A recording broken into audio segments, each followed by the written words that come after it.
పోలీసులు ఇక 3 రోజులు ఇది చేసేదని మళ్ళీ బెదిరించబడి కదా మంచి ఇది చాలా సెన్సిటివ్.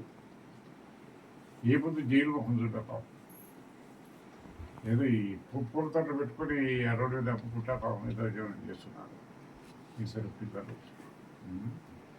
నేను వచ్చే యశ్వి గారు కూడా కలిసాము. ఆయన ప్రైవేట్ కంప్లైంట్ ఇచ్చింది ఒకటి.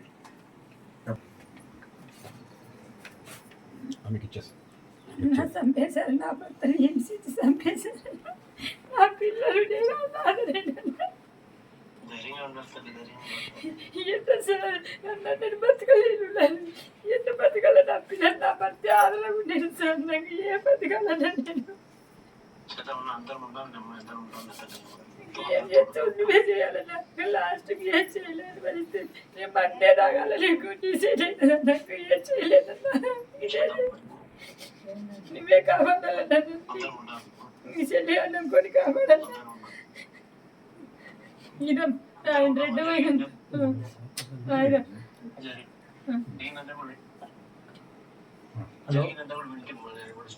సార్ సార్ నేను మా బావ చనిపోయింది.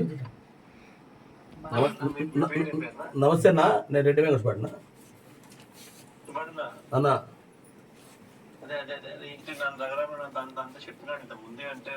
రఘురామరెడ్డి నిన్న బాగా యాక్టివ్ ప్యాక్ తీసుకున్నారు. మన వాళ్ళు అందరూ వచ్చినారు. రవీంద్రారెడ్డి వచ్చినాడు, మన డిప్యూటీ చైర్మన్ డిప్యూటీ సీఎం వచ్చినాడు, ఎక్స్ సురేష్ బాబు వచ్చినారు, అందరూ వచ్చినారన్నా. ఈ కేవలం డబ్బు కోసం వేధించి కొట్టి చంపినారు. వేధించి కొడితే వాడు తట్టుకోలేక మానసికంగా హింసించినారు. దాంతో చనిపోయినాడు. కరెంటు పట్టుకొని చనిపోయినాడు. వీళ్ళకి 2 పిల్లలు ఉన్నారు. వీళ్ళకు ఇబ్బందికరమైన పరిస్థితి. అతను ఉంటేనే బతికే పరిస్థితి, లేకపోతే చాలా ఇబ్బందికరమైన పరిస్థితి. మీరే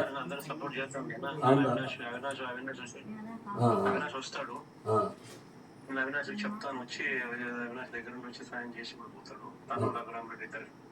రఘురామరెడ్డి ఉన్నాడు. సాయం కూడా చేస్తాడు.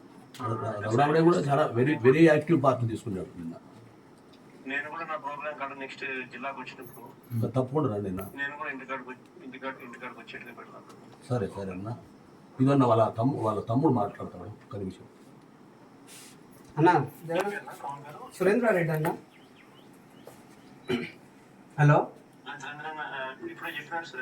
అన్న, ఏమంటే అదే మనం వైసీపీ అనే దురుద్దేశంతో ఏమైందంటే కేసు ఉద్దేశపూర్వకంగా యాక్చువల్ 9 మంది మీద పెట్టి మళ్ళీ పంపించిన తర్వాత ఈయన సపరేట్గా వైసీపీ కార్యకర్త కదా పక్కకు పిలిచి కొట్టారు సార్ దారుణంగా. వీళ్ళు రోడ్డు మీద యాక్చువల్గా పిలిపించి నువ్వు డబ్బులు డిమాండ్ చేశారు. డబ్బులు డిమాండ్ నేను ఎందుకు తప్పు చేయలేదు కదా, నేను ఎందుకు కట్టాలన్నాడు.